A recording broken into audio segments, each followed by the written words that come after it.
Welcome back to Bible Verse March, Day 6. I'm here with our cameraman today, guest star, Longbow, with Melissa, and someone who nobody wants to be around anymore. Can you read it without We're going to stuttering, be Brian? starting to...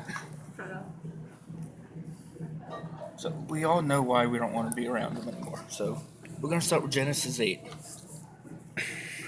Still with the flood. But God remembered Noah and all the wild animals and the livestock that were with him in the ark. And he sent a wind over the earth, and the waters receded. Now the springs of the deep and the floodgates of the heaven has been closed, and the rain had stopped falling from the sky. The water descended steadily from the earth. At the end of the 150 days, the water had gone down, and on the 17th day of the 7th month, the ark came to rest on the mountains of Ataroth. The water continued to descend until the 10th month, and on the first day of the 10th month, on the top of the mountains became visible. After 40 days, Noah opened a window, and he made in the ark, sent out a raven. It kept flying back and forth until the water had drained up from the earth. But then he sent out a dove to see if the water had descended from the surface of the ground. But the dove could not find no place to set his feet because there was water all over the surface of the earth. So it returned to Noah in the ark. He reached out his hand, took the dove in, and brought it back to himself in the ark. He waited 7 more days, again sent out the dove from the ark. When the dove returned to him in the evening, there was in his beak was freshly picked olive leaf. Then Noah knew that the water had descended from the earth. He waited 7 more days, sent the dove out again, but this time it did not return to him.